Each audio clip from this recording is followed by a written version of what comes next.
Yes, good morning officers. Time for today's current affairs videos. 12th December 2025. మీ అందరు తెలిసిందే Rajinikanth birthday.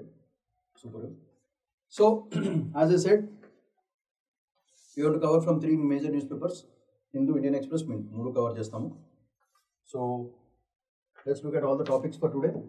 First topic is stark reality of educational costs in India. First topic. Second topic, President begins to visit Manipur amid shutdown.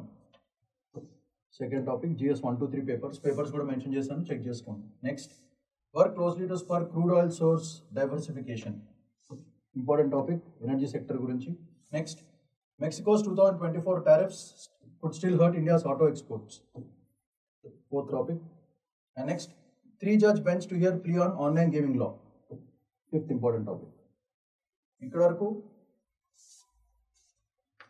Hindu news paper నుంచి collect చేసిన articles. Next, Delhi has now 13 districts. All these three things, 3 newspapers are from Indian Express, and last 2 Wall Street, Google DeepMind. ఈ రెండు కూడా Mint newspaper. So ఇక్కడ చూసుకుంటే 13 districts, party state is marching into public universities. So this 6th topic, 7th topic, Wall Street ఇది 8th topic,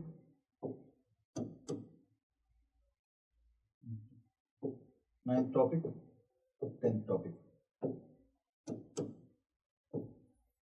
So Wall Street is drooling over bank mergers, and finally Google DeepMind is opening up Gemini powered AI lab in UK. యూకేలో AI powered lab Google deep mind వాడు open చేస్తున్నాడు. So that is the 10th topic for today. So total 10 major topics from 3 different newspapers. So you already know we have started a batch for crash course under the great guidance of Sriram sir. Already 3,500 selections అయిపోయినాయి.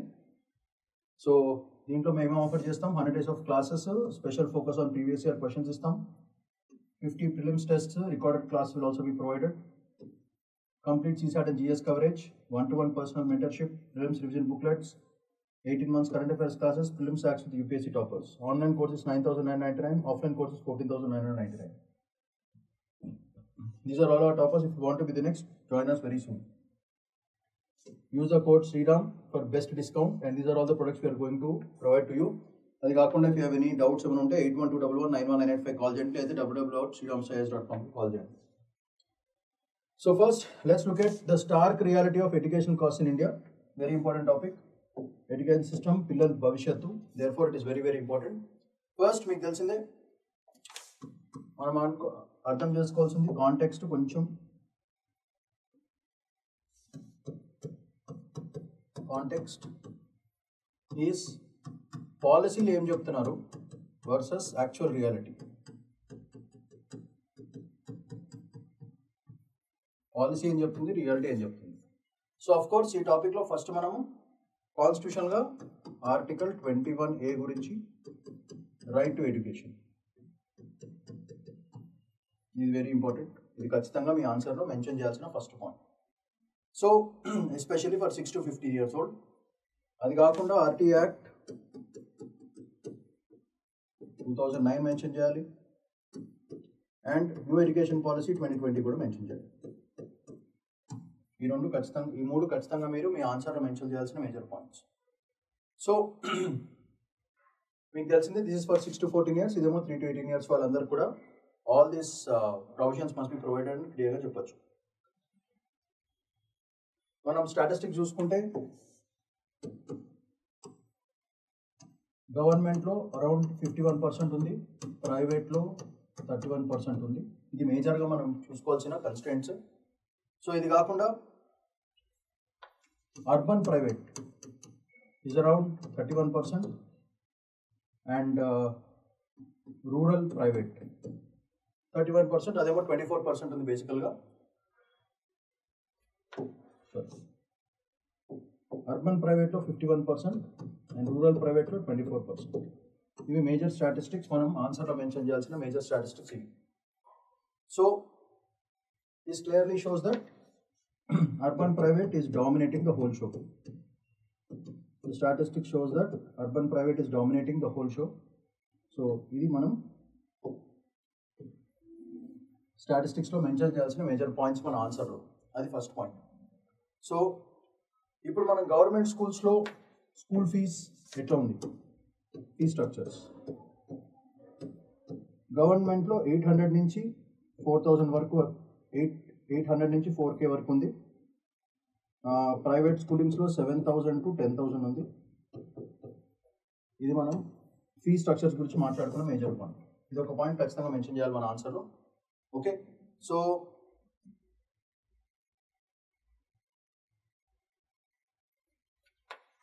ఇదేమో 7K, this is 25K to almost 1 lakh. This is the government versus private. So there is a huge variation and gap between that. అది కాకుండా మళ్ళీ tuition cost, ఇవి కాకుండా tuition fees కూడా 25K to 1 lakh. ఇది urban స్పేస్లో. రూరల్లో కొంచెం లెసర్గా ఉంటుంది, బట్ ఓవరాల్గా ఒక ఎడ్యుకేషన్, ఒక పిల్లడికి ఎడ్యుకేషన్ ఇవ్వాలంటే మినిమం కాదన్నా సరే సంవత్సరానికి ఒక పేరెంట్ ₹1,00,000 మినిమం పెట్టాల్సి వస్తుంది. ప్రాబ్లం. అయితే గవర్నమెంట్ సెక్టర్స్లో గవర్నమెంట్ ఫీజులు తగ్గించినా సరే ఓవరాల్గా క్వాలిటీ లేకపోవడం వల్ల మళ్ళీ వాళ్ళు ప్రైవేట్ ట్యూషన్స్ అవన్నీ తీసుకోవడం, దానివల్ల ఫుల్గా డబ్బులు ఖర్చు పెట్టుకోవాలి. సో ఓవరాల్గా ఎవరికైనా సరే, ఒక middle class, below middle class, upper class ఎవరికైనా సరే ఆన్ ది యావరేజ్ ఒక పిల్లాడి school fees including all the equipment, infrastructure and all these things చూసుకుంటే మినిమం ₹1,00,000 ఖచ్చితంగా ఖర్చు పెట్టాల్సిన అవసరం క్రియేట్ అవుతుంది. వైల్ యుఎస్ లాంటి డెవలప్డ్ కంట్రీస్లో టిల్ 12th మొత్తం అంతా గవర్నమెంటే ఫండ్ చేస్తుంది. అలాంటి ప్రోగ్రామ్ ఇండియాలో తీసుకురావడం ఎంతవరకు పాసిబిలిటీ ఉంది? పాసిబిలిటీ ఉన్నా సరే ఫస్ట్ ప్రిఫరెన్స్ ఎవరికి ఇవ్వాలి? సో రూరల్ సైడ్కి ఇవ్వాలా, అర్బన్ సైడ్కి ఇవ్వాలా? అర్బన్లో ఉన్న వాళ్ళందరూ కూడా it's not possible to pay 1 lakh 2 lakhs fees, అది కూడా కుదరదు. So that's all a big game that is going on. So అది మనం క్లియర్గా గ్రహించుకోవాలని మనం క్లియర్గా చెప్పడం ఇంపార్టెంట్.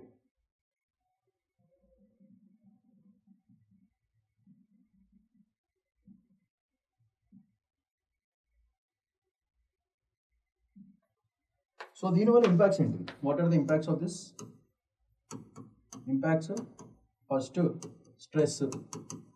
ఈ స్ట్రెస్ ఏంటిది? సైకలాజికల్ స్ట్రెస్, బేసికల్గా ఎకనామిక్ ప్లస్ సైకలాజికల్ స్ట్రెస్. దానివల్ల డ్రాప్ అవుట్ రేట్ పెరుగుతుంది అండ్ మెల్లగా ఫైనల్గా జెండర్ ప్యారిటీ అనేది క్రియేట్ అవుతుంది. దాంట్లో ఫీమేల్స్ స్కూల్కి వెళ్ళకూడదు, మేల్స్ ఒక్కరినే చదివించుకోవాలని చెప్పి ఫైనల్గా ఇప్పుడు తీసుకునే డెవలప్మెంట్ అంతా మళ్ళీ పేట్రియార్కీ వైపు వెళ్ళిపోతుంది. ఇలాంటి దారుణాలు మళ్ళీ ఇండియాలో చూడాల్సి వస్తుంది అని చెప్పేసి ఓవరాల్గా analysis of this article. So బేసికల్గా ఏమైపోయిందంటే ఓవరాల్గా స్కూలింగ్ అనేది ఒక ఎకనామిక్ యాక్టివిటీ అయిపోయింది. It is not considered as a social activity ఎనీవర్. Social service కింద అసలు రావట్లేదు. కాన్స్టిట్యూషన్గా ఏమో విద్య, ఎడ్యుకేషన్ ఈజ్ నాట్ ప్రాఫిట్గా ఉండాలి మన కంట్రీలో. కానీ ఇప్పుడు కరెంట్ పరిస్థితి ఎట్లా ఉందంటే education is equal to profit. అది గవర్నమెంట్ అయినా ప్రైవేట్ అయినా సరే, and families also, and parents, children అందరూ కూడా ఫైనల్గా education has been looked more like a economic quantity. నేను బాగా చదువుకుంటే మంచి ఉద్యోగం వస్తుంది, మంచి శాలరీ వస్తుంది. దేశం గురించి ఆలోచించేది ఇది లేదు ఎవరికి. సో అలాంటి దారుణమైన పరిస్థితి ఎడ్యుకేషన్ సిస్టమ్ ఉంది. ఎడ్యుకేషన్ కాస్ట్ బాగాలేదు. సో మొత్తం కంప్లీట్గా రివాంప్ చేయాలి, పాలసీస్ చేంజ్ చేయాలి, and all these things have to be done. అలా చేసుకుంటేనే మనం ఎడ్యుకేషన్ సిస్టమ్ సర్వైవ్ చేయగలుగుతాం. లేకపోతే only rich only will get education, మిగతా వాళ్ళందరూ బిస్కెట్ అయిపోతుంది. సో దీనికి కావాల్సిన ఆర్టికల్స్ క్లియర్ ప్రొవైడ్ చేసిన పాలసీ ఏంటిది, స్కూల్ ఫీజు ఎట్లా ఉంది, కోచింగ్ డిపెండెన్స్ ఎట్లా ఉంది, inequality and social impact, pre primary private schools, వెల్దియర్ and more educated పేరెంట్స్కి బాగానే ఉంటుంది. Low free private schools, NSS data ఏం చెప్తుందో చూడండి ఒకసారి. సో ఎండ్ ఆఫ్ ద వీడియోలో mains and prelims questions try to answer. Next important topic for today is about the president's visit begins to visit Manipur amid shutdown. So దీంట్లో మనం చూసుకోవాల్సిన major idea first centre and Manipur. Looking for stability. అసలు మణిపూర్లో బేసికల్గా crisis ఏంటిది? చాలా దారుణమైన crisis. Especially ఈ ఇన్స్టెబిలిటీ బేసికల్గా ఒక 7 ఎక్స్ట్రీమిస్ట్ గ్రూప్స్ ఉన్నాయి. ఎక్స్ట్రీమిస్ట్ గ్రూప్స్ వీళ్ళు ఇంఫాల్ వ్యాలీ నుంచి, అంటే క్యాపిటల్ సిటీ వ్యాలీ నుంచి తయారవుతున్న వాళ్ళు, వీళ్ళు ఈ షట్ డౌన్ చేయడం జరిగింది అన్నమాట. బేసికల్గా దీస్ ఫైస్ created the whole shutdown.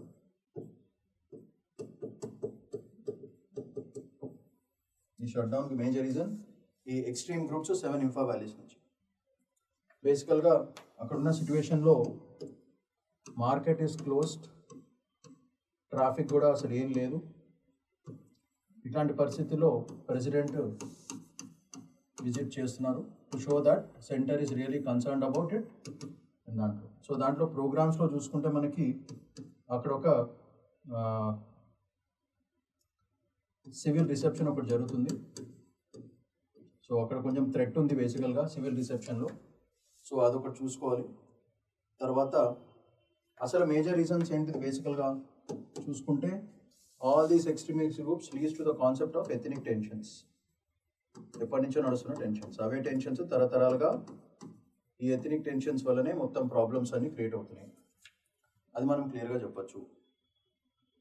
So అక్కడ బేసికల్గా మనకి మ్యాపింగ్లో పనికొచ్చే పాయింట్ అంటే నూపిలాల్ కాంప్లెక్స్. ప్రెసిడెంట్ ఇక్కడ విజిట్ చేస్తారు నూపిలాల్ కాంప్లెక్స్. ఇది మనకి ప్రిలిమ్స్కి చాలా చాలా ఇంపార్టెంట్. నూపిలాల్ కాంప్లెక్స్ అనేది చాలా చాలా ఇంపార్టెంట్ అది. సో అక్కడ డెవలప్మెంట్ ప్రోగ్రామ్స్ మళ్ళీ స్టార్ట్ చేస్తారు. సో బేసికల్గా issue is all about the Meitei groups. వీళ్ళందరికి వచ్చిన పెద్ద ప్రాబ్లం IDPs అంటే internally displaced people.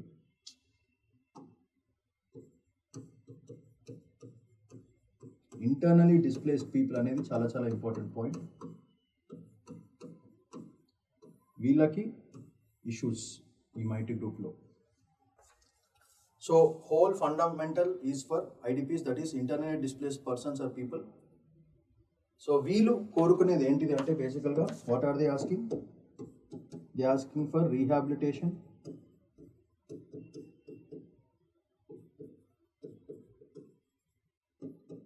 These fellows are asking for rights, that కాన్స్టిట్యూషనల్గా ప్రొవైడ్ చేసిన rights.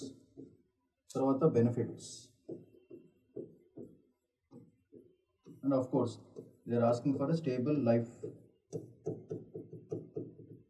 Because families, women and children అందరూ దారుణమైన పరిస్థితిలో ఉన్నారు అని చెప్పి మనం క్లియర్గా చెప్పచ్చు. So what they are asking is the basic necessities of life which are required to live in our country. So ఇవన్నీ ఖచ్చితంగా ఇవ్వాల్సి వస్తుంది.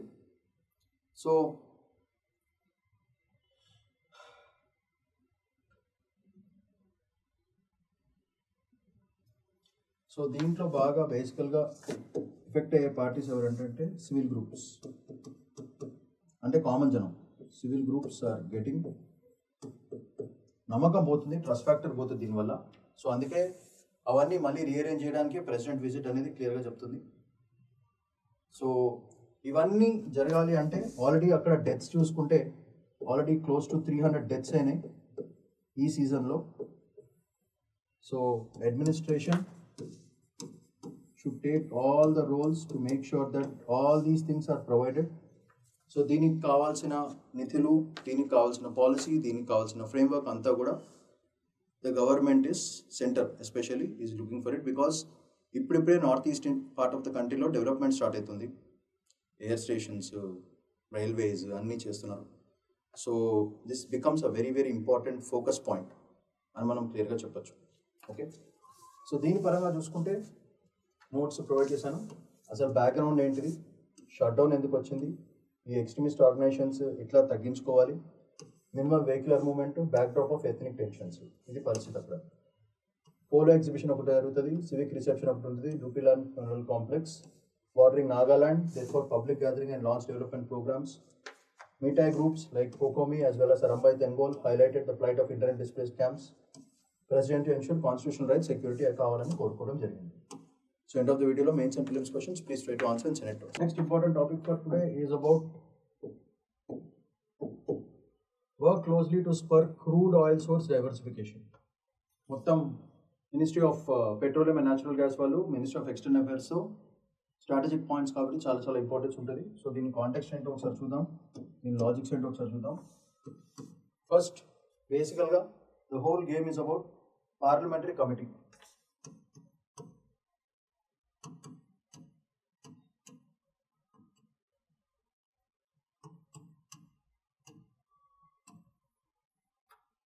Especially Ministry of External Affairs and Ministry of Petroleum. ఇద్దరు కలిసి చేస్తున్న మీటింగ్ ఇది. So parliamentary committee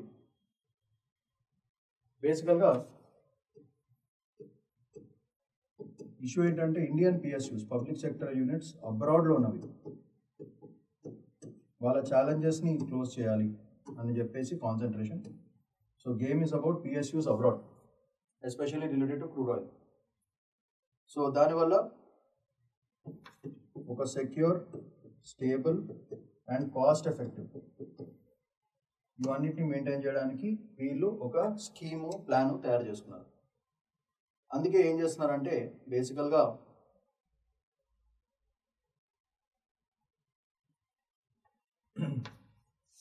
they are looking for the concept of ఫైనల్గా ఒకటే సోర్స్ కింద కాకుండా డైవర్సిఫికేషన్.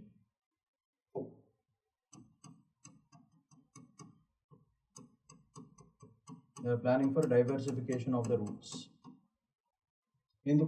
మనకెందుకు అవసరం అది? ఎందుకంటే India imports 89% of crude oil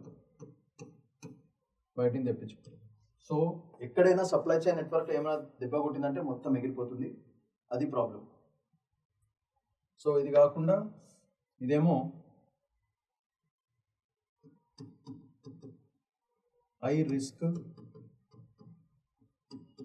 high volatility మార్కెట్లో కరెంట్గా ఉన్నాయి. ఎందుకున్నాయి? వార్స్, మిడిల్ ఈస్ట్లో ప్రాబ్లము, వెస్ట్ ఏషియా వార్స్, వీటితో పాటు రష్యా, యుక్రెయిన్, యుఎస్ వీటిది ఒక లొల్లి. All these things are playing a big very very big game అని మనం చెప్పొచ్చు క్లియర్గా. సో దీనివల్ల ప్రాబ్లం ఏమవుతుందంటే ఓపెక్ కంట్రీస్ ప్రైజులు ఇటు అటు చేస్తారు. ఓపెక్ కంట్రీస్ నుంచి ప్రాబ్లం ఏంటంటే ప్రైస్ షాక్స్ ఇస్తారు వాళ్ళందరూ.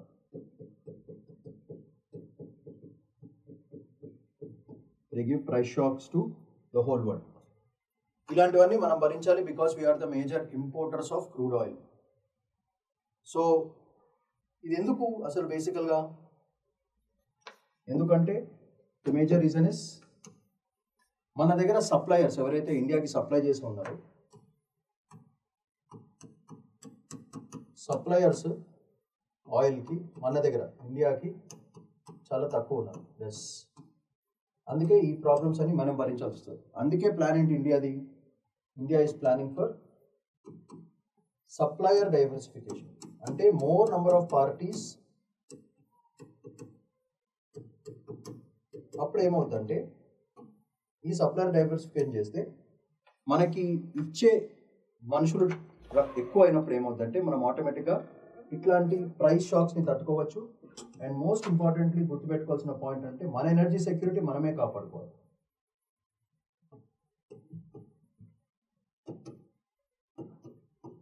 మన ఎనర్జీ సెక్యూరిటీ పాజిటివ్ కావాలంటే we have to diversify our suppliers.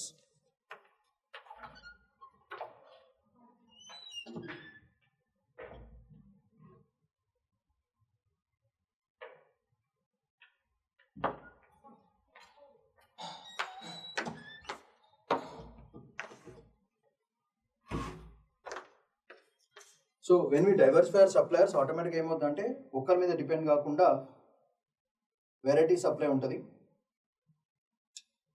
So ఈ రష్యా, యుక్రెయిన్, తర్వాత హోర్మోజ్ స్టేట్లో ప్రాబ్లమ్స్, ఇవన్నీ కూడా దీనివల్ల రెడ్ సీ ఇష్యూస్, ఇవన్నీ కూడా అక్కడ ఉన్న ప్రాబ్లమ్స్ వల్ల మన సప్లై తగ్గుతుంది, మన ఎనర్జీ సెక్యూరిటీ ప్రాబ్లం వస్తుంది, మనం ఎక్కువ డబ్బులు ఇచ్చుకోవాల్సి వస్తుంది. అలాంటి పరిస్థితి ఈ ఆయిల్ స్పర్స్లో ప్రాబ్లం ఉంది. సో అందుకే సొల్యూషన్స్ ఏంటంటే డైవర్సిఫై అండ్ స్పాట్ డెసిషన్స్ తీసుకునేటట్టు ప్లాన్ చేసుకోవాలి. ఎస్పెషలీ మన పిఎస్యూస్ ఏవైతే బయట అబ్రాడ్గా వర్క్ చేస్తున్నారో వాళ్ళందరికీ సెక్యూరిటీ ఇస్తే కానీ మన ఆయిల్ సప్లై చైన్స్ నెట్వర్క్ బాగుండదు. ఎప్పుడైనా always single point of contact always does not work in business. You should always have multiple partners. మనకి ఎవరు ఎప్పుడు లేట్ పిరాయిస్తారో మనకు తెలియదు. We don't know when people can cheat us. We don't know which countries can cheat us. We don't know which country will put unnecessary pressures on India. So, andike it is always better to have multiple partners. When you have multiple partners, the advantage is, even if one partner fails, there is to be another partner. And the problem is, no one wants to lose profit. So, logic adi mata. So, మన దగ్గర ఒక 10 మంది partners ఉన్నారంగానే major partner ఎవరైతే ఉన్నాడో వాడు మనతో game ఆడడానికి chance ఉండదు. ఎందుకంటే వాడికి తెలుస్తుంది, అరే మనం ఇవ్వకపోతే వాడు ఇంకో 9 మంది దగ్గరికి వెళ్తాడు రూపాయి. So India does not have a problem అని చెప్పేసి ఒక నోషన్ క్రియేట్ చేసుకోవాలి. అది గ్లోబల్ బిజినెస్కి, మన ఎనర్జీ సెక్యూరిటీకి చాలా చాలా important.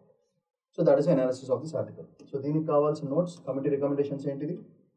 Russia Ukraine middle east tensions, export structural geographical diversification, కాంట్రాక్ట్లో కూడా diversification. So multiple term contracts, spot purchases చేయాలి డిపెండెన్స్ తగ్గించుకోవడానికి. ఆల్టర్నేటివ్ ఇంపోర్ట్ రూట్స్ క్రియేట్ చేసుకోవాలి, reduce exposure to choke points.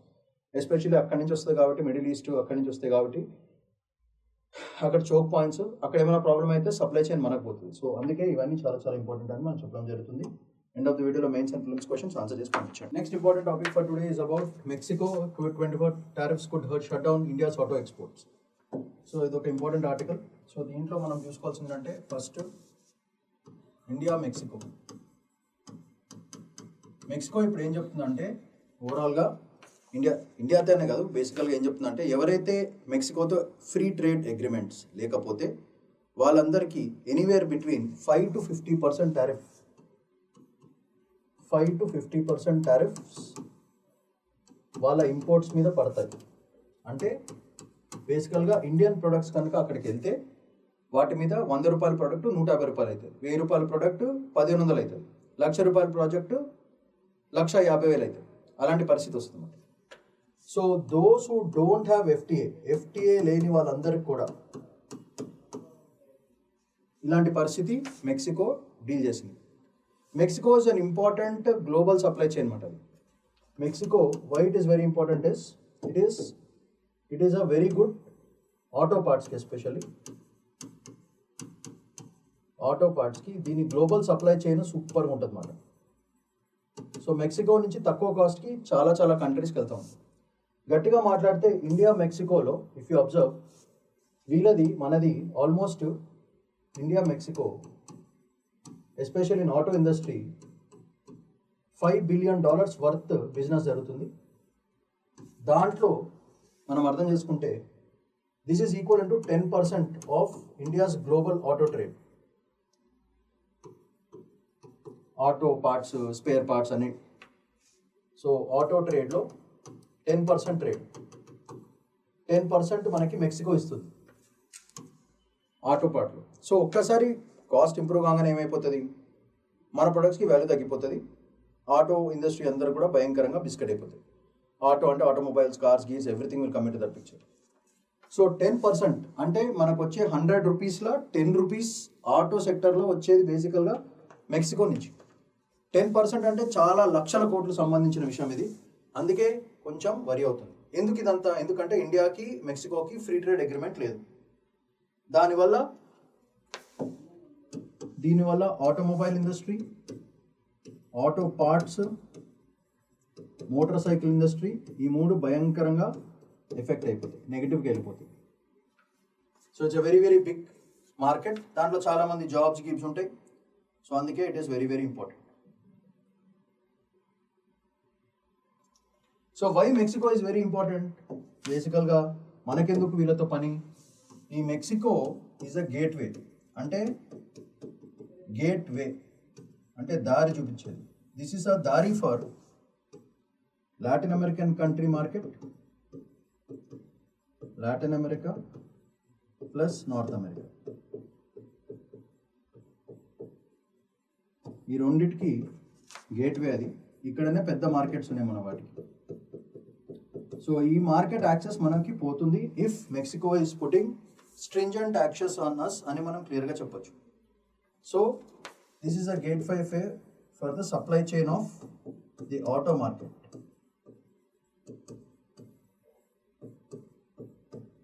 ఈ సప్లై చైన్కి గేట్వే విల్ బి మెక్సికో మాట.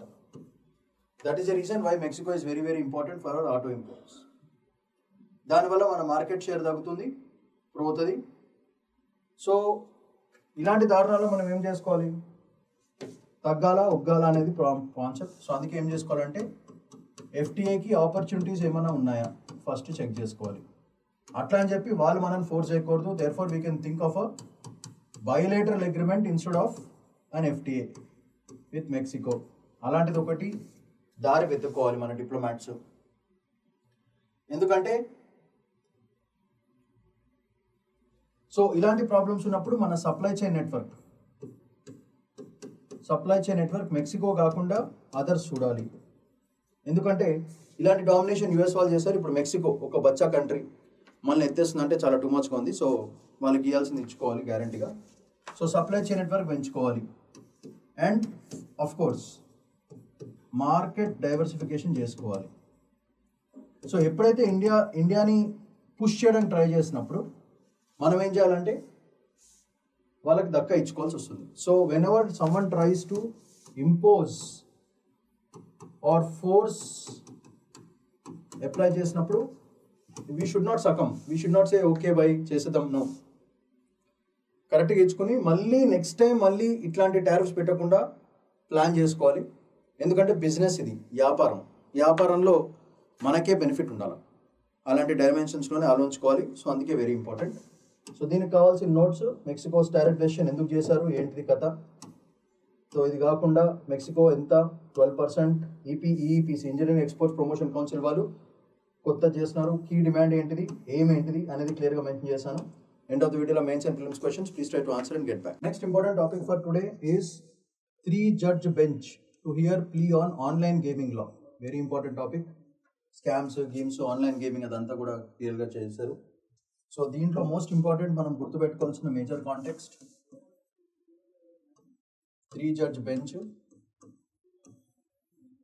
And online gaming.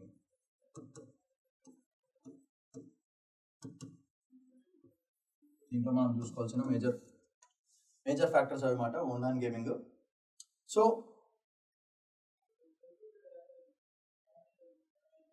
దీంట్లో మనం గుర్తుపెట్టుకోవాల్సింది promotion and regulation council for online gaming, ఇది గుర్తుపెట్టుకోవాలి. So promotion and regulation council of online gaming act, దాంట్లో గుర్తుపెట్టుకోవాలి. సో బేసికల్గా కాన్సన్ట్రేషన్ అంతా కూడా ఆన్లైన్ గేమర్స్ మీద, వీటి వల్ల ఎఫెక్ట్ అయిన బ్యాంక్స్ అండ్ ఫైనాన్షియల్ ఇన్స్టిట్యూషన్స్, వీటి మీద కాన్సన్ట్రేషన్. వీళ్ళని ప్రొటెక్ట్ చేసుకోవాలని overall idea. So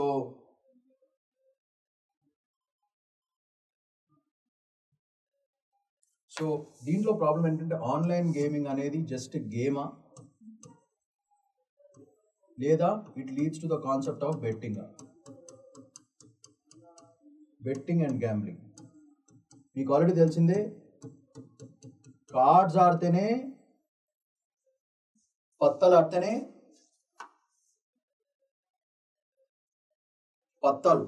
ఆడితేనే families disturb అయిపోయాయి. అట్లాంటిది ఆన్లైన్ గేమింగ్స్లో స్కాములు, ఫ్యామిలు అంతా గాను, అంత దారుణమైన పరిస్థితుల్లో ఉంది. కాబట్టి ఈ రెగ్యులేషన్ కౌన్సిల్ ఏదో ఒకటి చేయాలని చెప్పేసి చూస్తున్నారు. బేసికల్గా ప్రాబ్లం ఏంటంటే దిస్ గ్యాంబ్లింగ్ అనేది మనకి పాలిటీ పరంగా it comes under the state list. So states have to take a decision under section 34. State list కింద వస్తుంది. That is a major thing that we have to remember. Therefore it should be a federal thing that has to be done. So ఇప్పుడు దీని మీద decision తీసుకోవాలంటే బేసికల్గా that decision should be taken by the state legislature. లేదా ఈ gambling అనేది దీని మీద ఒక మంచిది తీసుకోవాలంటే it has to be added into the union లిస్ట్లోకి తీసుకురావాలి. యూనియన్ లిస్ట్లోకి తీసుకురావాలి. లేదా bring gambling into union list.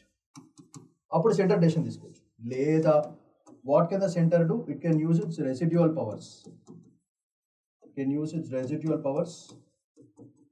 To create a strong law against gambling, especially with respect to online content and online games and all these things.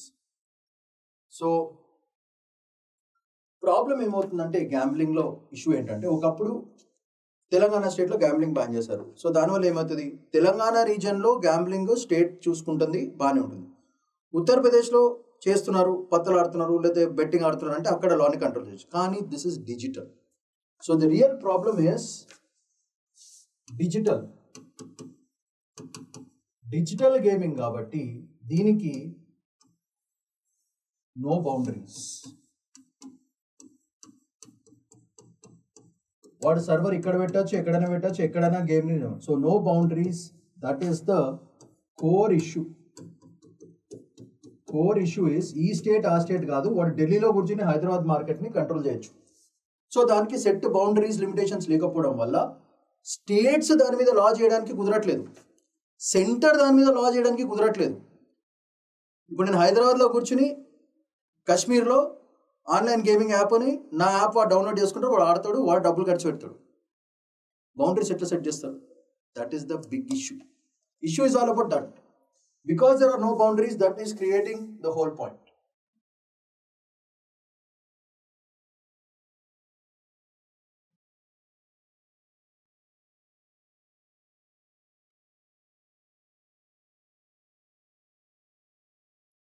So అందుకే ఈ boundaries క్రియేషన్లో problem ఏమవుతుందంటే, now this issue has become ఖతర్నాక్ issue. This issue has become, can the parliament create a law on boundaryless issues? Parliament యొక్క legislative పవర్స్ని misuse చేస్తుందా? Legislative powers versus judicial action. So this issue has converted itself into parliament స్టేట్స్ని control చేయడం అంటే it is indirectly saying that the parliament is crossing its boundaries and getting into the state activities which it does not have to.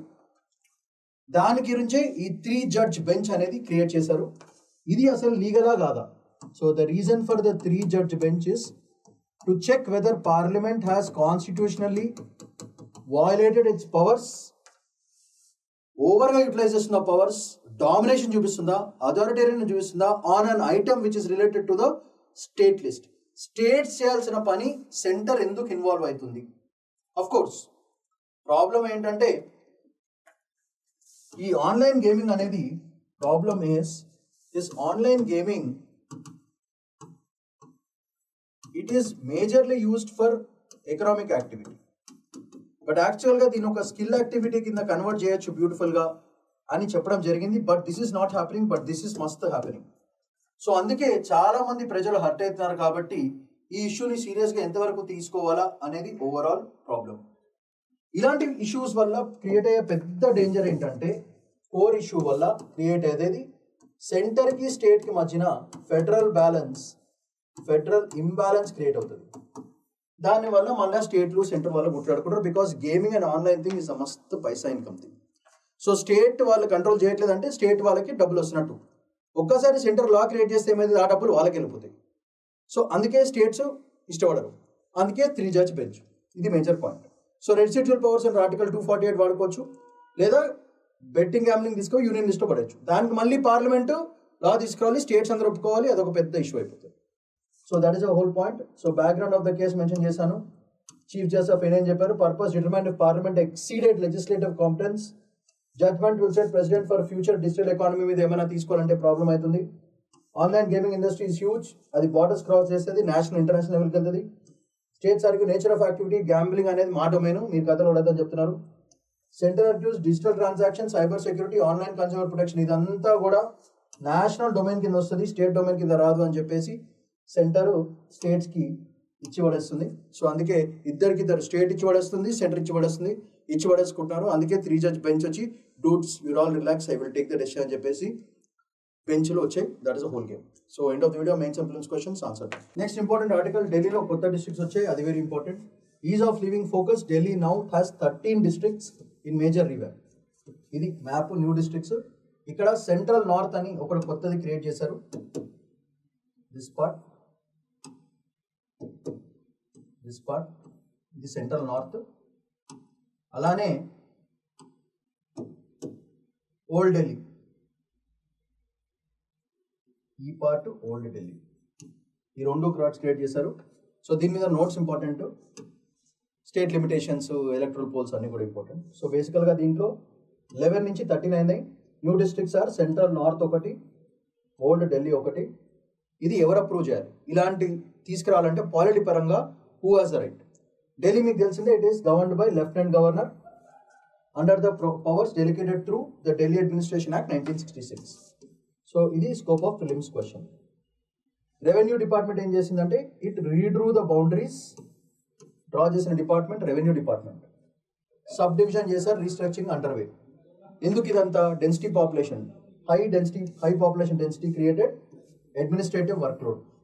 So existing districts like North, Shahadara or Southwest were overburdened. And citizens travel long distances for basic services. For example, DM office, revenue service వెళ్ళాలంటే పొలవం వంటి కంచి ఆదరం వరకు పోవాల్సి వస్తుంది. అందుకే ఈ rearrangement చేయడం జరిగింది. 33 sub divisions ని రీడిస్ట్రిబ్యూట్ చేశారు across 13 districts. New district magistrates appointed చేశారు as per CrPC section 30. Which empowers the district magistrate roles. Police districts expected to realign under the Delhi Police Act, Delhi Police under the Union Home Ministry. So this is a scope of prelims question. Next, Old Delhi district created historic zone governance allowing heritage focused administration. So that's another important question for prelims. Citizens ki services close ga doruktayi, right to citizen time bound ga work jarugutadi, workload across DMs taggutadi. Smaller districts strengthen law and order coordination between Delhi Police and the district magistrate. So these are the advantages of creating the new district. So that is a whole game. So Lieutenant Governor powers, దాని గురించి question వచ్చే chance ఉంది because of the arrangement. End of the video, prelims and mains questions answer they. Next important editorial from Indian Express ఇది. So party state is marching into public universities, there is no one to say no. ఇది బేసికల్గా ఏం చెప్తున్నా అంటే, party politics యూనివర్సిటీస్లోకి వెళ్తున్నాయి, దానివల్ల అంత disruption జరుగుతున్నాయి, ఎవరు దీనికి నో చెప్పట్లేదు. అది crux of the article in simple terms. So దీంట్లో మనం కాంటెక్స్ట్ అర్థం చేసుకోవాలి. బేసికల్గా party politics is entering into universities. So obvious ga students involve aitaru. Idi basically ga simple crux of the article. Dini valla university oka autonomy of universities bhayankaranga tagutundi, because policies anni kuda, university policies anni kuda state and party decide చేస్తున్నాయి. State and party are creating the ruckus here అని మనం క్లియర్గా చెప్పచ్చు. So బేసికల్గా మనం ఏం చెప్పచ్చు అంటే, యూనివర్సిటీ అనే ఎన్వైరన్మెంటే for freedom of the constitution rights, speech కానీ ఎక్స్ప్రెషన్ కానీ. సో రీసెర్చ్ అండ్ ఫ్రీడమ్ చేసుకున్న దగ్గర నుంచి universities are becoming controlled institutions. Is becoming controlled institutions. So universities are slowly becoming, from here they are becoming like this, because state and party is affecting them. దాని వల్ల ఏమవుతుంది, students యొక్క academic culture ఏదైతే ఉందో, free academic culture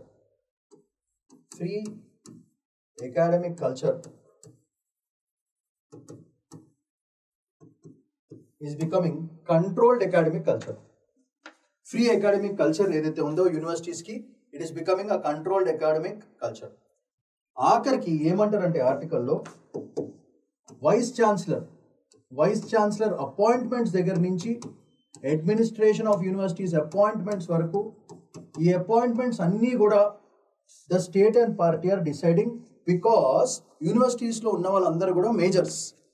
so voting హక్కు ఉంటుంది. So ఆ ఓట్లు యూనివర్సిటీస్ దగ్గర నుంచి కూడా కంట్రోల్ చేస్తున్నారు అని overall analysis of this article. And you know, vice chancellors are appointed, but chancellor for all the universities in the country is the president. అది మర్చిపోద్దు. సో ప్రిలిమ్స్ క్వశ్చన్ ఏం రావచ్చు మనకి, యూనివర్సిటీస్కి ఛాన్సలర్ ఎవరు అంటే ఆన్సర్ ఈస్ ప్రెసిడెంట్. మిగతా వాళ్ళందరూ కూడా వైస్ ఛాన్సలర్సే. The president of the country is the chancellor of all the universities in the country. అది మనము చూసుకోవాలి.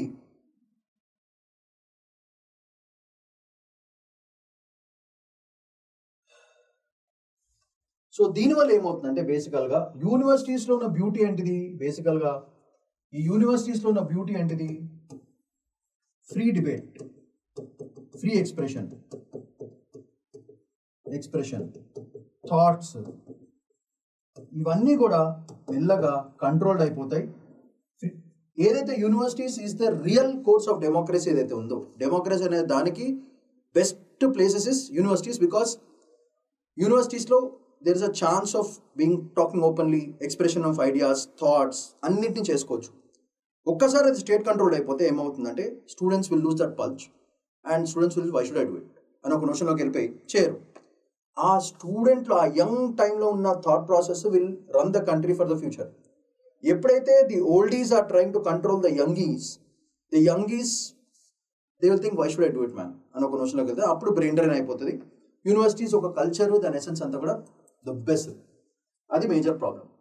So this is the basic analysis of the article. So structure reforms తీసుకురావాలి, state party ఎక్కువ దానిలోకి వెళ్ళకూడదు అని ఆర్టికల్. ఇది మనకి జిఎస్ పేపర్ 1, పేపర్ 2, పేపర్ 3 మూడుకి చాలా పనికి వస్తుంది. అప్పుడప్పుడు ఎస్ఏ కూడా వచ్చే ఛాన్స్ ఉంటుంది. సో దీనికి కావాల్సిన నోట్స్ క్లియర్గా మెన్షన్ చేశాను. Editorial argues politicisation of public, party state dynamic, administrative autonomy దొబ్బుతుంది, universities are become extensions of political parties, political pressure, debates చేయనియరు, స్టూడెంట్ పాలిటిక్స్ భయంకరమైన చెత్త అయిపోతుంది. Weak checks and balances, regulatory bodies lack independence, absence of strong university leadership, centralisation యూనివర్సిటీస్లో కూడా, academic freedom, research quality and open intellectual thoughts ఉండవు. Conflict will increase, politics will replace scholarships, students lose exposure to diverse view points, critical thinking and free debate to for higher education. ఇలాంటి దారుణమైన పరిస్థితులు మనం face చేయాల్సి వస్తుందని చెప్పేసి ఓవరాల్గా analysis of the article, end of the video, mains and prelims questions, answer is పంపించాం. Next important article for today is about behind China's trade surplus. అసలు ఏంటి సీక్రెట్ దీంట్లో? సో బేసికల్గా numbers hide domestic weakness, imports, consumption, currency. Very important article, Indian ఎక్స్ప్రెస్లో తీసుకుంది. So దీన్ని మనం లాజికల్గా ఎకనామిక్స్ యాంగిల్లో చదువుకుందాం.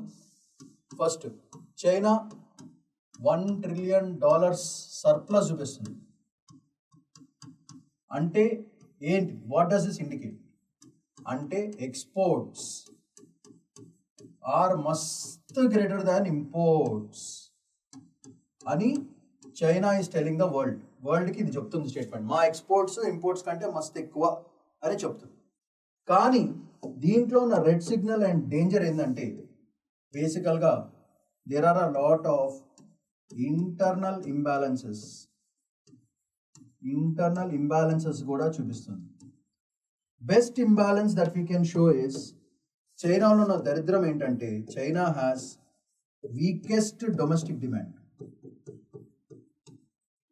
మనకి స్ట్రాంగెస్ట్ డొమెస్టిక్ డిమాండ్. అందుకే మనకి ఎన్ని రిసెషన్స్ ఉన్నా సరే మన ఎకానమీ ఢామని పడిపోయేది జరగదు. చైనాలో మాత్రం వీకెస్ట్ డొమెస్టిక్ డిమాండ్ ఉంది అని మనం చెప్పచ్చు డేట్గా. సో ఈ డొమెస్టిక్ డిమాండ్ తక్కువ ఉన్నప్పుడు ఏమవుతుందంటే it leads to week domestic consumption.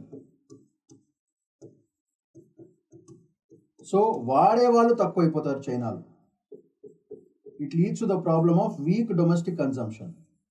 ఎప్పుడైతే వీక్ డొమెస్టిక్ కన్జంప్షన్ ఎక్కువైతే ఇంపోర్ట్స్ చేసుకోవడం అనేది భయంకరంగా రెడ్యూస్ అయిపోతుంది. ఇంపోర్ట్స్ భయంకరంగా తక్కువ అయిపోతుంది. దానివల్ల డిమాండ్ తగ్గిపోతుంది. బేసికల్గా ఈ ఇంపోర్ట్స్ తగ్గిపోతే ఏమవుతుందంటే things like construction, steel and cement, ఈ మూడు కూడా భయంకరంగా రెడ్యూస్ అవుతుంది. ఎప్పుడైతే కన్స్ట్రక్షన్ ఇవి తగ్గిపోయినాయి అనుకో, రియల్ ఎస్టేట్ రియల్ ఎస్టేట్ డమాల్ అంటూ చైనాలో పడిపోతుంది, ఒక స్లంప్ వస్తుంది అన్నమాట. ఎప్పుడైతే స్లంప్ వస్తుందో ఇట్ లీడ్స్ టు ఇన్ఫ్లేషన్ ఆటోమేటిక్గా. స్లంప్ భయంకరంగా వచ్చినప్పుడు సప్లై, సో ఇలాంటివి రియల్ ఎస్టేట్లో పడుతుంది.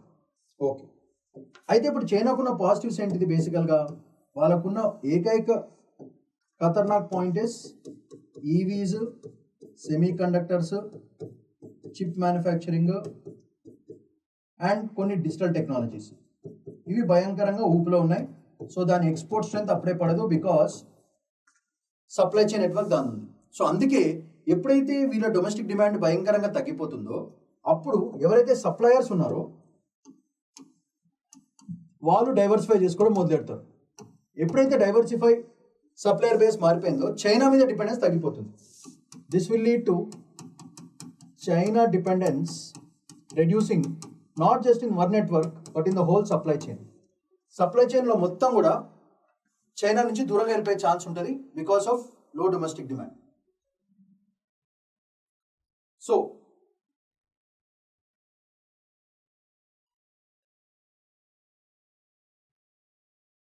సో ఇలాంటి దారుణమైన పరిస్థితుల్లో ఏమవుతుందంటే లాజికల్గా ఆలోచించుకుంటే, ఫస్ట్ లో డొమెస్టిక్ డిమాండ్ ఇది దేనికి దారితీస్తుంది? కన్జంప్షన్ తగ్గిపోతుంది. డిమాండ్ లేనప్పుడు కన్జంప్షన్ విల్ రెడ్యూస్. కన్జంప్షన్ తగ్గిపోయినప్పుడు ఏమవుతుంది? Supply will also reduce. And దీనివల్ల ఫైనల్గా ఫ్యామిలీ యొక్క ఎక్స్పెండిచర్స్ తగ్గిపోతాయి. దీంతో పాటు జనరేషన్ ఆఫ్ మోర్ ఎంప్లాయ్మెంట్ కుదరదు. So slowly youth unemployment will start increasing. Youth unemployment ఒక్కసారి ఇంక్రీజ్ అవడం మొదలెడితే దానివల్ల సోషల్ ప్రాబ్లమ్స్, యూత్ ప్రాబ్లమ్స్ భయంకరంగా క్రియేట్ అయ్యి ఓవరాల్గా ఏమవుతుందంటే యువాన్ కరెన్సీ డెప్రిసియేషన్ స్టార్ట్ అవుతుంది. ఎప్పుడైతే డెప్రిసియేషన్ స్టార్ట్ అయింది అనుకోండి, ఖతం, ఓవరాల్ గేమ్ అంతా ఖతం అయిపోతుంది చైనాకి. So though it has a huge trade surplus, it will lead to lot of big problems. దీంతో పాటు వీళ్ళ ఫ్రెండ్షిప్స్, EU, US, చైనా, వీళ్ళ మార్కెట్, ఆ టారిఫ్ వార్లు అవి కూడా దీనికి ఈ సైకిల్ని భయంకరంగా ఎఫెక్ట్ చేస్తుంది. సో ఆబ్వియస్గా యుఎస్ వాడు ఎప్పుడు ఈ చైనా డామినెన్స్ని ఒప్పుకోడు. దీంతో పాటు మన వాళ్ళు కూడా ఏం చేస్తున్నారు? గ్లోబల్ సౌత్ మొత్తం అంతా మనం కంట్రోల్ చేస్తున్నాం. సో ఆబ్వియస్గా ఈ EU గాళ్ళు వీళ్ళు అందరూ కూడా మెల్లగా గ్లోబల్ సౌత్కి కాన్సన్ట్రేట్ చేస్తారు. అంటే ఫైనల్గా ఇండియా మీద డిపెండ్ అవుతారు. So I think this is a right time for India to take full advantage of the situation. And you know that 3/4 of the youth, 3/4 of the country in China is old population. It's also becoming a shrinking population. మన దగ్గర 3/4 youth ఉన్నారు కాబట్టి ఈ supply chain network అంతా మనం control చేస్తే ఈ problem of China will become our advantage. So that is a game that we are suppose to play. So surplus means ఏంటిది? Trade surplus, signal manufacturing surplus, exports remain strong, imports fell sharply, slow down in sectors real estate, construction, ఇవన్నిట్లో manufacturing dominance ఇప్పుడు కూడా చైనాలో ఉంది. Trade patterns change అవుతున్నాయి, supply chains తగ్గుతుంది, replacement effect కూడా తగ్గుతుంది అని మనం క్లియర్గా చెప్పొచ్చు. ఎండ్ ఆఫ్ ది వీడియోలో mains and prelims questions answer చేసి పంపించు. Next important, internationally very important article is wall street is drooling over bank mergers. ఇది ఖతర్నాక్ ఎకనామిక్ కాన్సెప్ట్. బ్యాంకింగ్ సెక్టర్కి చాలా చాలా ఇంపార్టెంట్, ఇంటర్నేషనల్ బ్యాంకింగ్ సెక్టర్కి చాలా చాలా important. And we have some lessons to learn. So దీంట్లో అసలు స్టోరీ లైన్ ఏంటంటే బేసికల్గా first Wall Street, small banks, big banks, అసలు క్యారెక్టర్స్ అందరు వీళ్ళు మాట. Big banks, small banks, Wall Street, వీళ్ళ మధ్యన డైనమిక్స్ ఎట్లా నడుస్తున్నది చాలా ఇంపార్టెంట్ కాన్సెప్ట్ ఇది. సో వాల్ స్ట్రీట్ ఏం అబ్జర్వ్ చేస్తుందంటే it is observing the pattern of bank mergers.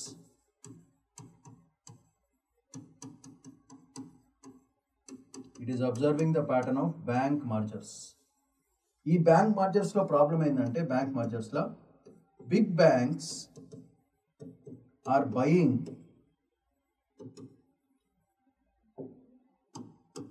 Small banks. So big banks are buying off small banks, and this is leading to the concept of bank mergers. It's leading to the concept of bank mergers. So bank merging చేసినప్పుడు advantage ఏంటంటే వాళ్ళ expectation, market ఏం expect చేస్తుందంటే it leads to stability. So ఈ major private banks ఉంటాయి కాబట్టి small banks ఉన్న పెద్ద ప్రాబ్లం ఏంటంటే ఫండ్ ప్రాబ్లం. వాళ్ళకి ఫండింగ్ ఈజీగా దొరకదు. సో అందుకే ఏం చేస్తారు, ఫండ్ ఈజీగా దొరకదు కాబట్టి ఎప్పుడైతే ఫండ్ జనాలు ఎక్కువ ఇన్వెస్ట్ చేయకపోతే ఆబ్వియస్గా లోన్ ఎవరైతే తీసుకుంటున్నారో వాళ్ళ మీద ఇంట్రెస్ట్ రేట్స్ హైక్ చేస్తారు. ఈ హైక్ చేయడం వల్ల ఉన్న కస్టమర్స్ కూడా తొబ్బేస్తారు అక్కడికి. సో అందుకే ఇట్లాంటిది కంట్రోల్ చేయడానికి బిగ్ బ్యాంక్స్ ఈ స్మాల్ బ్యాంక్స్ని కొనుక్కుని స్టేబిలైజ్ చేస్తారు అన్నమాట. దీనికి best example Silicon Valley Bank demolition. So దీనికి best example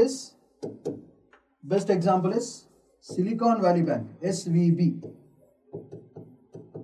Silicon Valley Bank. ఈ ఎపిసోడ్ అయిన దగ్గర నుంచి వాల్ స్ట్రీట్ చాలా జాగ్రత్తగా, బిగ్ బ్యాంక్స్ అందరు కూడా ఆ SVB డిమాలిషన్ తర్వాత భయంకరంగా చేశారన్నమాట. ఈ బ్యాంక్ మర్జర్స్ని ఎకనామిక్ టర్మ్స్లో it is called economics of scale. బేసికల్గా this bank mergers concept is indirectly a concept of economics of scale. So ఇలాంటి దారుణమైన టైంలో కూడా వాల్ స్ట్రీట్ వాడు మాత్రం దిస్ వెలో ఇవన్నీ ఈ బ్యాంక్ మర్జర్స్ వల్ల ఫుల్ ఈ ట్రైన్లో కూడా వాడు మస్తు ప్రాఫిట్ అవుతాడు అనమాట. దీంట్లో కూడా ఎందుకంటే మోర్ స్టెబిలిటీ. చిన్న బ్యాంక్స్ అన్ని పెద్ద బ్యాంక్స్లో వెళ్తాయి, అక్కడున్న కస్టమర్స్ అందరు దాంట్లోకి వెళ్తారు, వాళ్ళ డబ్బులు తీసుకువెళ్ళి బ్యాంక్ ఏం చేస్తుంది, ఆ మర్జ్ అయిన బ్యాంక్స్ ఇవన్నీ తీసుకుపోయి వాల్ స్ట్రీట్లో వేసేస్తుంది. అరే యూ టేక్ కేర్ అబ్బాయి అని చెప్పేసి. సో వాల్ స్ట్రీట్ కూడా ఆ డబ్బులతో ఇన్వెస్ట్మెంట్ చేసుకుని మస్తు పైసలు కమాయిస్తాడు. So bank merger, small banks లేకపోయినా సరే వాల్ స్ట్రీట్ కూడా ప్రాఫిట్ తీసుకుంటాడు. ఈ బ్యాంక్ మర్జింగ్తో ఫుల్ ప్రాఫిట్ తీసుకుంటున్నాడు. దీనివల్ల మెల్లగా ఒక బబుల్ క్రియేట్ అయ్యేది 2008 క్రైసిస్ లాగా, సబ్ ప్రైమ్ లెండింగ్ లాగా. This will also create a big problem అని మనము గ్రహించవచ్చు. సో బేసికల్గా వాళ్ళ కాన్సెప్ట్ ఏంటంటే ఈ బ్యాంక్ మర్జర్స్ అవడం వల్ల it's a very big thing. So it is not easy to fail. So concept is too big to fail అంటారన్నమాట దాన్ని, టూ బిగ్ టు ఫెయిల్. అలా అనుకునే బెస్ట్ దీనికి ఎగ్జాంపుల్ ఏంటంటే 2008 క్రైసిస్. దీన్నే సబ్ ప్రైమ్ లెండింగ్ అంటారు, సబ్ ప్రైమ్ లెండింగ్. దీంట్లోనే the concept of credit swaps అంటారన్నమాట. క్రెడిట్ స్వాప్స్ చేస్తారు. దానివల్ల మొత్తం యుఎస్ ఎకానమీ దొబ్బేసినప్పుడు ఇండియాలో కూడా కొంచెం ఎఫెక్ట్ పడేది, రిసెషన్ అయింది, జాబ్స్ పోయినాయి. కానీ యుఎస్ ఎకానమీ అంతా దదరిల్లిపోయింది. దానివల్ల అసోసియేటెడ్ కంట్రీస్ అన్ని ఎకానమీస్ దెబ్బతిన్నాయి. వరల్డ్ మార్కెట్ అంతా చచ్చిపోయింది. ఆల్మోస్ట్ ఒక 40 లక్షల జాబ్స్ పోయినాయి.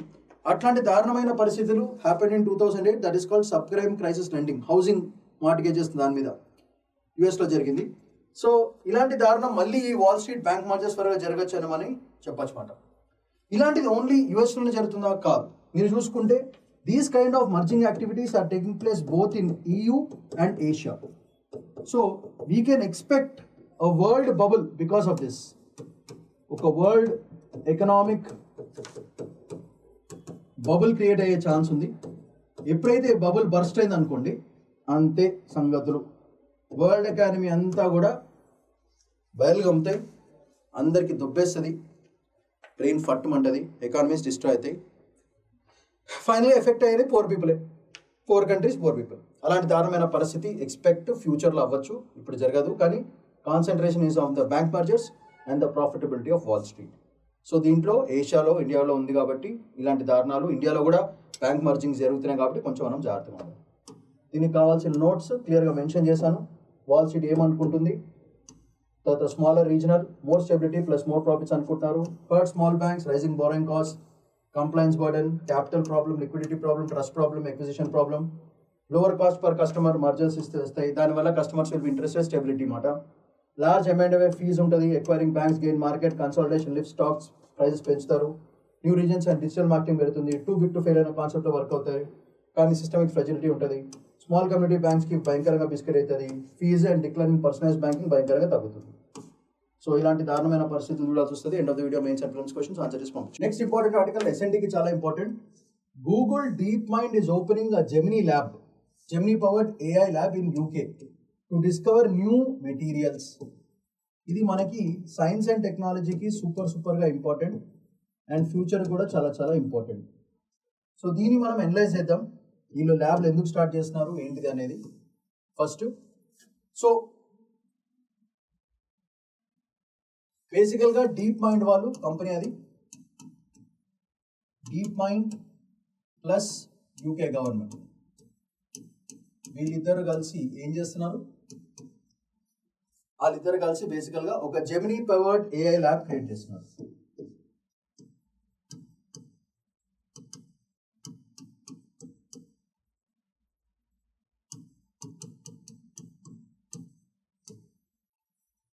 జెమినీ పవర్డ్ ఏఐ ల్యాబ్ ని క్రియేట్ చేస్తున్నారు బై 2026. సో దీంతో ఏం చేద్దాం అనుకుంటున్నారు, they want to use AI related new materials ని డిస్కవర్ చేద్దామని overall idea. Target is to find out new materials using this lab. Okay, so దీనివల్ల ఏంది అడ్వాంటేజ్, ఈ ఏఐ న్యూ మెటీరియల్స్ కనుక్కోవడం వల్ల ఏంటిది, ఫోకస్ విల్ బి ఆన్ ఎందుకు ఈ న్యూ మెటీరియల్స్ అంటే ఈవీ బ్యాటరీస్ గురించి, చిప్స్ గురించి, ఈవీ బ్యాటరీస్ ఒకటి, చిప్స్ గురించి అండ్ క్లీన్ ఎనర్జీ మెటీరియల్స్. ఇది ఏమైందంటే ఫ్యూచర్ మార్కెట్ డైనమిక్స్నే మార్చేస్తుంది. ఇది ఫోకస్ పాయింట్స్. ఇవన్నీ కనుక్కోవడానికి EV batteries related, chips manufacturing related, clean energy materials create చేయడానికి ఓవరాల్గా ఐడియా. సో ఎందుకు ఏఐని వాడుతున్నాను, బేసికల్గా మామూలుగా డిస్కవరీ చేయాలంటే నార్మల్గా ఇయర్స్ పడుతుంది. ఇప్పుడు ఈ డిస్కవరీకి ఏఐ వాడుతున్నారు కాబట్టి this years will become months. So with in months they will be able to find out new materials with in months. So అప్పుడు ప్రొడక్షన్ ప్రాసెస్ ఫాస్ట్గా స్టార్ట్ చేసేయచ్చు. సో దీనివల్ల ఏమవుతుందంటే ఎప్పుడైతే న్యూ మెటీరియల్స్ కనుక్కున్నారో ఆబ్వియస్గా మంత్స్లో కనుక్కుంటే ఏమవుతుందంటే you will get those materials, ఈ మెటీరియల్స్ ఫాస్ట్ ప్లస్ చీపర్గా దొరుకుతాయి.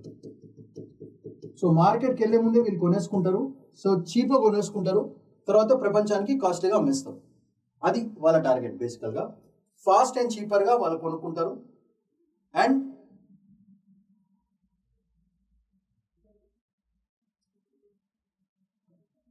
సో ఇదంతా ఈ జెమినీ పవర్డ్ ఏఐ ల్యాబ్ ఎలా చేస్తుంది, హౌ డస్ ఇట్ డూ, అది కొంచెం సైంటిఫిక్, కొంచెం జాగ్రత్తగా వినండి.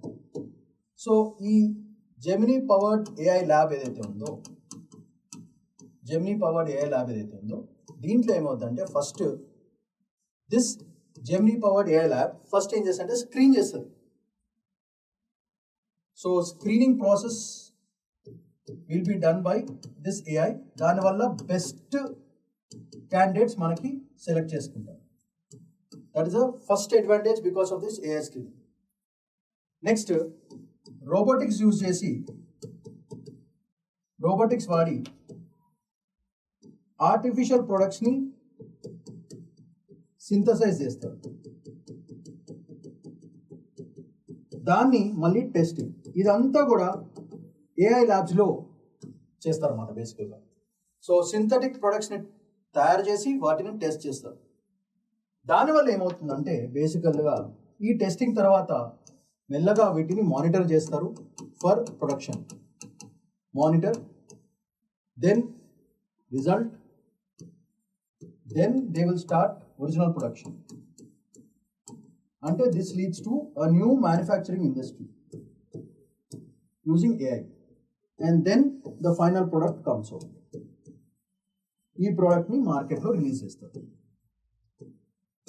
మార్కెట్లో రిలీజ్ చేసాగానే ఏమవుతుందంటే ప్రైజెస్ హైక్ చేస్తారు. అప్పుడు వీళ్ళకి బెనిఫిట్, రన్ చేసిన డీప్ మైండ్కి ఇంకా యూకే గవర్నమెంట్కి రెండింటికి మస్తు ప్రాఫిట్స్ వస్తాయి. ఇది అసలు గేమ్ అంతా ప్రాఫిట్స్ అండ్ కంట్రోల్ అది వస్తుంది అన్నమాట.